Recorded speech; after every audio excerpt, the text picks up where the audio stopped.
নমস্কার বন্ধুরা, village food process চ্যানেলে আপনাদের অনেক অনেক স্বাগত জানাই। এখন তো শীতকাল পড়ে গেছে, তো শীতকাল মানে পিঠে পুলির গল্প। তো আজকে আমি আপনাদেরকে একটা দারুণ মজাদার পিঠের রেসিপি শেয়ার করব। একদম অল্প সময়ে আপনারা বাড়িতে বানিয়ে নিতে পারবেন। আজকে আমি আপনাদেরকে শেয়ার করব সুজির ভাপা পিঠে। তাহলে চলুন বন্ধুরা, কিভাবে এই ভাপা পিঠের রেসিপিটি বানাচ্ছি তা আপনারা প্রথম থেকে শেষ পর্যন্ত দেখতে থাকুন ভিডিওটা। সুজির ভাপা পিঠে বানানোর জন্য আমি নিয়ে নিচ্ছি 200 গ্রাম সুজি। একটা পাত্রে আমি ঢেলে নিচ্ছি। আপনারা যেভাবে বানাবেন সেরকম পরিমাণে সুজিটা দেবেন। এবার দিয়ে দিচ্ছি আমি সামান্য পরিমাণে লবণ। এবার দিয়ে দেব আমি এর মধ্যে 2 চামচ পরিমাণে টক দই।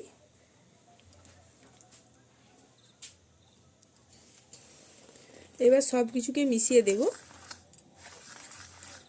এতে জল দিয়ে সুজিটাকে খুব ভালোভাবে মেশাতে হবে। আমি প্রথমে মিশিয়ে নিচ্ছি দইটাকে, তারপর আমি অল্প অল্প জল দিয়ে একটা শক্ত ব্যাটার তৈরি করে নেব।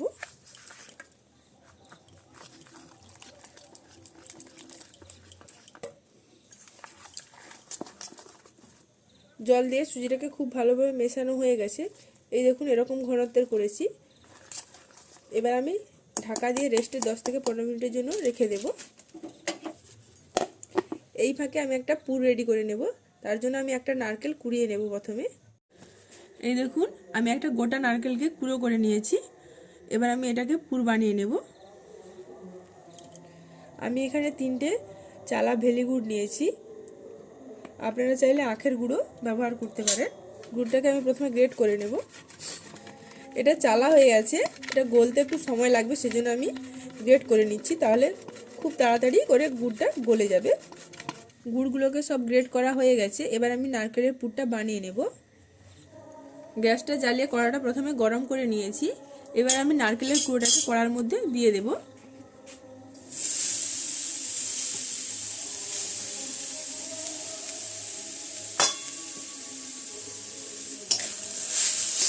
নারকেলের পুরোটাকে একটু নাড়াচাড়া করে নেব। প্রথমে নারকেলটাকে একটু নেড়ে নিয়েছি। এবার আমি গ্রেট করা গুড়টাকে দিয়ে দেব।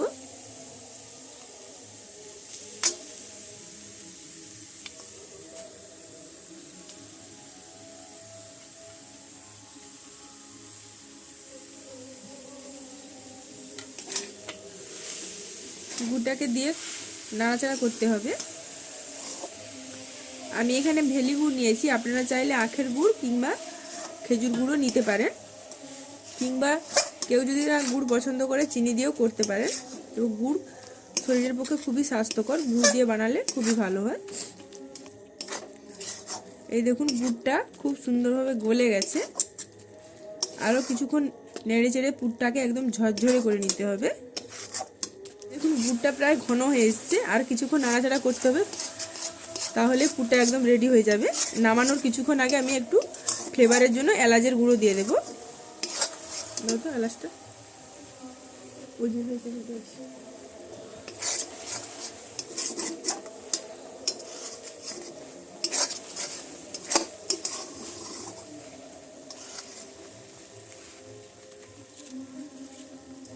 অল্প করে একটু এলাচের গুঁড়ো দিয়ে দিচ্ছি। এলাচের গুঁড়োটা দিলে খুব সুন্দর একটা ফ্লেভার আসবে। এই অবস্থায় পুরটাকে আমি নামিয়ে নেব। নামিয়ে ঠান্ডা হওয়ার জন্য রেখে দেব। কড়াই থেকে পুরটা তুলে নিচ্ছি একটা থালার মধ্যে রেখে দিয়ে এটাকে ঠান্ডা হওয়ার জন্য কিছুক্ষণ রেখে দেব। পুরটা প্রায় ঠান্ডা হয়ে এসছে। এই অবস্থায় আমি লম্বা করে একটা শেপ দিয়ে দেব, দুটো।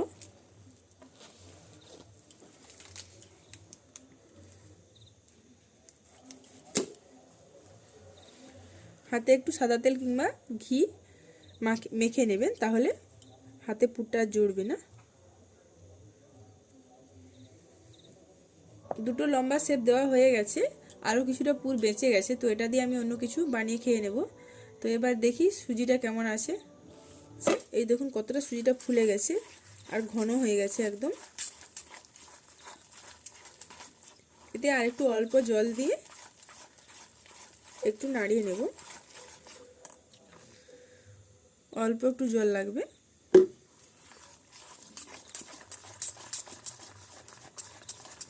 খুব বেশি পাতলা করা চলবে না, মিডিয়াম ঘনত্বের ব্যাটারটা হতে হবে। আপনাদেরকে তুলে দেখাচ্ছি কেমন ঘনত্বের হয়েছে। এই দেখুন, এরকম ঘনত্বের ব্যাটারটাকে তৈরি করে নিতে হবে। গ্লাসে একটু অল্প করে সাদা তেল নিয়ে নিয়েছি। এবার গ্লাসের চারধারটাকে খুব ভালোভাবে সাদা তেলটাকে মাখিয়ে নিতে হবে।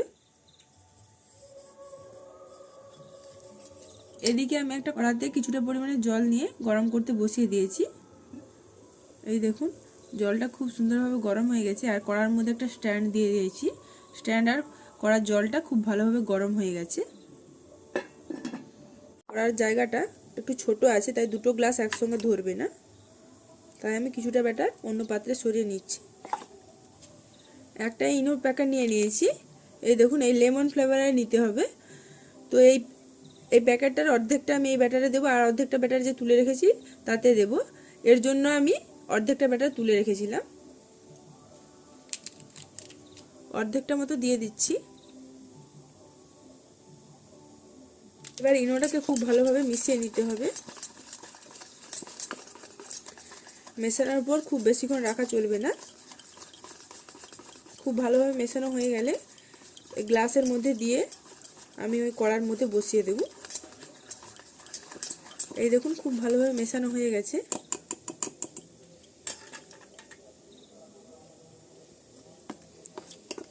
এবার আমি গ্লাসের মধ্যে দিয়ে দেব।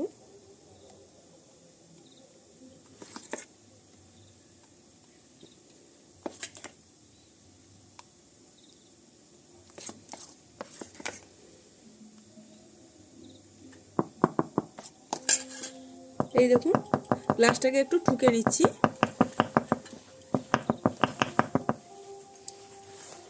গ্লাসটার কিছুটা অংশ আমি ফাঁক রেখেছি, কারণ এটা ভাপানোর পর আরও কিছুটা ফুলে উঠবে।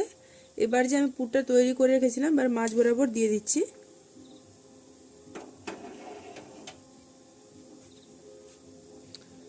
এবার আমি কড়াইয়ের মধ্যে বসিয়ে দেব। কড়াইয়ের জলটাকে খুব ভালোভাবে গরম করতে হবে, এই অবস্থায় বসিয়ে দিতে হবে। স্ট্যান্ডের মাঝখানে আমি বসিয়ে দিচ্ছি। এবার ঢাকনাটা দিয়ে কিছুক্ষণ রেখে দেব। এটাকে ফুল হিটে রাখতে হবে। এবার আমি ঢাকাটা তুলে দেখছি, দেখুন কতটা ফুলে উঠে গেছে। তো এবার আমি এটাকে নামিয়ে দেবো। বেশিক্ষণ হতে টাইম লাগলো না, প্রায় 10 থেকে 15 মিনিটের কাছাকাছি। এটা হয়ে গেছে। এটা তো আমি নামিয়ে রেখেছি।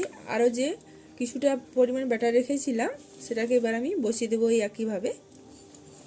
এবার ওই একইভাবে আমি দ্বিতীয় গ্লাসটাকে বসিয়ে দিয়েছি। গ্লাসটা ঠান্ডা হয়ে গেছে।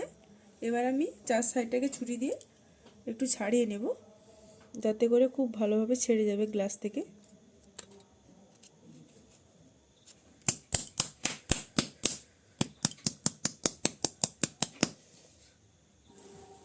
এই দেখুন, আপনাদেরকে দেখাচ্ছি। এই দেখুন খুব সুন্দর হয়েছে। চার সাইডটাই দেখুন একদম টাইট হয়েছে। আমার একটা পিঠে হয়েছে, তো আমি এটাকে ঠান্ডা হয়ে গেছে নামিয়ে দেখিয়েছি। তো আরেকটা হচ্ছে, আপনাদেরকে দেখাবো। দেখুন, এবার আমি ঢাকাটা তুলে দেখছি। দেখুন কতটা ফুলে উঠে গেছে একদম। এবার আমি একটা কাঠি দিয়ে চেক করে দেখছি হয়েছে কিনা। এই দেখুন একদম ক্লিন এসছে কাঠিটা। তো এবার আমি এটাকে নামিয়ে দেবো। দেখুন গরম আছে। দেখুন দুটো পিঠা হয়ে গেছে। একইভাবে আমি এরকম ঠান্ডা করে ঝাঁকিয়ে বের করে নিয়েছি। এবার আমি আপনাদেরকে কাটিং করে দেখাবো। ভাপা পিঠের একটা অংশ কেটে নিয়েছি প্রথমে, তারপর গোল গোল করে কাটবো। আপনারা দেখতে থাকুন। দেখুন কত সুন্দর লাগছে দেখতে পিঠেটা। আর অল্প সময় একদম বানানো হয়ে গেল।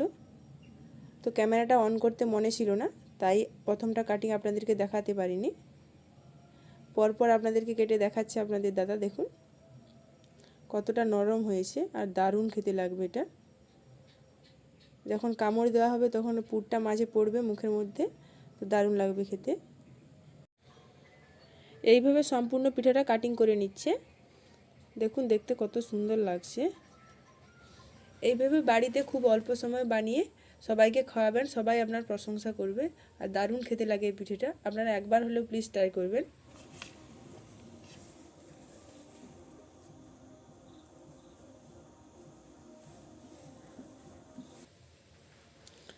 আজকের এই ভাপা পিঠের রেসিপিটি আপনাদের কেমন লাগলো তা আপনারা অবশ্যই কমেন্টে জানাবেন। আর যদি ভালো লেগে থাকে তাহলে আমার চ্যানেলটিকে লাইক, শেয়ার ও সাবস্ক্রাইব করে পাশে থাকবেন। আজকের মতো ভিডিওটি আমি এখানেই শেষ করছি।